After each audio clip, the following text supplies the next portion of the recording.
భారీ వర్షాలు వరదలతో విజయవాడలోని సింగ్ నగర్ అల్లకల్లోలంగా మారిపోయింది. ఎటు చూసినా వరద నీరే కనిపిస్తోంది. అక్కడ దయనీయ పరిస్థితులు నెలకొన్నాయి. 4 రోజులుగా వేలాది మంది ప్రజలు జల దిగ్బంధంలోనే ఉన్నారు. డ్రోన్లు, హెలికాప్టర్లతో అక్కడ ఆహారం, తాగునీటిని పంపిణీ చేయాల్సిన పరిస్థితి. విజయవాడలో సహాయక చర్యలు ఇంకా కొనసాగుతూనే ఉన్నాయి. సింగ్ నగర్ నుంచి లేటెస్ట్ అప్డేట్స్ని మా స్పెషల్ కరెస్పాండెంట్ సత్య అందిస్తారు. ఇప్పుడిప్పుడే ఆహార పొట్లాలు విజయవాడ సింగనగర్ చేరుకున్నాయి. ఆహారం కోసం అంటే ఇప్పటి వరకు కూడా అల్పాహారం కోసం ఎదురు చూస్తున్నటువంటి అందరికీ కూడా అల్పాహారం అందిస్తున్న దృశ్యాలు చూడొచ్చు. ప్రస్తుతం వాహనాల్లో ఒక్కొక్కటిగా ఆహారాన్ని వితరణ చేస్తున్నారు. ఒక పక్క వాటర్ బాటిల్తో పాటు మరోపక్క ఏదైతే అల్పాహారాన్ని కూడా ఎక్కడికక్కడ వెహికల్స్లో పెద్ద ఎత్తున తీసుకొచ్చినటువంటి పరిస్థితి. ప్రస్తుతం ఇప్పటివరకు నిన్నటి వరకు కూడా చాలామంది అటు ఎవరైతే స్వచ్ఛంద సంస్థలతో పాటు స్థానికంగా అధికారులతో పాటు జిల్లా కలెక్టర్కి సంబంధించి అటు తూర్పుగోదావరి జిల్లా కలెక్టర్ ప్రశాంతి కూడా దాదాపుగా 18 వాహనాల్లో ఏదైతే ఈ వాటర్ బాటిల్స్ కానివ్వచ్చు, ఫుడ్ కానివ్వచ్చు, స్నాక్స్ కానివ్వచ్చు, ఈ వరద బాధితుల కోసం పెద్ద ఎత్తున ఇక్కడికి పంపించారు. కాసేపట్లోనే కూడా చేరుకోబోతున్నాయి. ప్రస్తుతం వాటర్ బాటిల్తో పాటు ఫుడ్కి కూడా పెద్ద ఎత్తున వీళ్ళంతా క్యూ లైన్లో ఉండి ఫుడ్ని తీసుకుంటున్నటువంటి పరిస్థితులు. ప్రస్తుతం ఇక్కడ చూడొచ్చు టిఫిన్స్ కోసం అందరికీ పంచిపెడుతున్న దృశ్యాలు కూడా చూడొచ్చు. వాటి కోసం అంటే 4 రోజుల నుంచి కూడా వీళ్ళు వరద ప్రవాహంలో ఉన్న నేపథ్యంలో మజ్జిగతో పాటు అలాగే అల్పాహారము అన్నీ కూడా వీళ్ళందరికీ ఇస్తున్నటువంటి దృశ్యాలు కూడా చూడొచ్చు.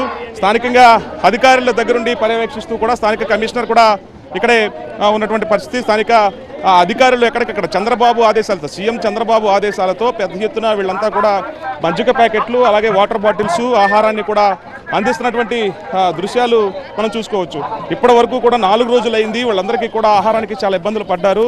ఒక పక్క స్వచ్ఛంద సంస్థలు, సేవా సంస్థలు కూడా ఆహారాన్ని ఎక్కడికక్కడ వాళ్ళందరికీ వితరణ చేస్తున్నటువంటి పరిస్థితి. ఒక్కొక్కరుగా బాధితులు బయటకు వచ్చినప్పటికీ కూడా ఆకలితో అలమెట్టిస్తూ ఉన్నారు. వాళ్ళంతా కూడా మొన్నటి వరకు చాలా బాగా జీవించిన నేపథ్యంలో ఒక్కసారిగా ఈ ఉప్పెన రూపంలో పూర్తిగా ఈ వడవేరు సంబంధించినటువంటి నీరంతా కూడా చేరిపోవడంతో ఒకసారి క్యూ లైన్లో పెద్ద ఎత్తున చేరుకున్న దృశ్యాలు ఒకసారి చూసుకోవచ్చు. వాళ్ళంతా కూడా మజ్జిగ ప్యాకెట్ల కోసం, పాల కోసం, నీళ్ల కోసం ఇంకా 4 రోజులు అయినప్పటికీ కూడా వాళ్ళ పెద్ద ఎత్తున ఎదురు చూస్తున్న పరిస్థితులు ఒకసారి విజువల్స్లో చూడొచ్చు. చేతులు చాచి వాళ్ళంతా కూడా ఆర్జిస్తున్నటువంటి దృశ్యాలు ఇవి. ఇంకా 4 రోజులు గడిచినప్పటికీ కూడా ఆహారం కోసం ఎదురు చూస్తున్నారు. నాకివ్వండి అంటూ వాళ్ళంతా కూడా పాల కోసం, మజ్జిగ కోసం ఎగబడుతున్నటువంటి దృశ్యాలు చూడొచ్చు. వాళ్ళంతా ఈ 4 రోజులు కూడా చాలా ఇబ్బందులు పడ్డారు.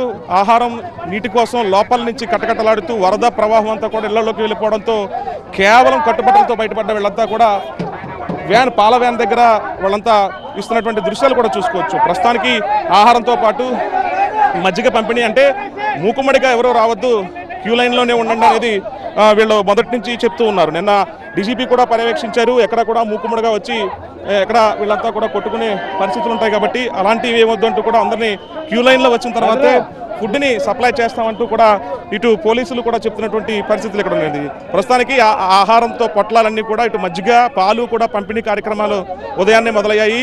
ఒక్కొక్కరిగా బాధితులకు అంటే ఇంకా లోపల ఉండిపోయినటువంటి బాధితులంతా వచ్చి ప్రస్తుతం అధికార యంత్రాంగం అప్రమత్తమై ఎక్కడికక్కడ వాళ్ళందరినీ కూడా ఎన్డీఆర్ఎఫ్, ఎస్డీఆర్ఎఫ్తో పాటు స్థానిక పోలీసులు, స్థానిక అధికారులు వాళ్ళందరికీ కూడా ఎలాంటి ఇబ్బందులు కలగకుండా చూస్తున్నటువంటి పరిస్థితి కూడా ఉంది.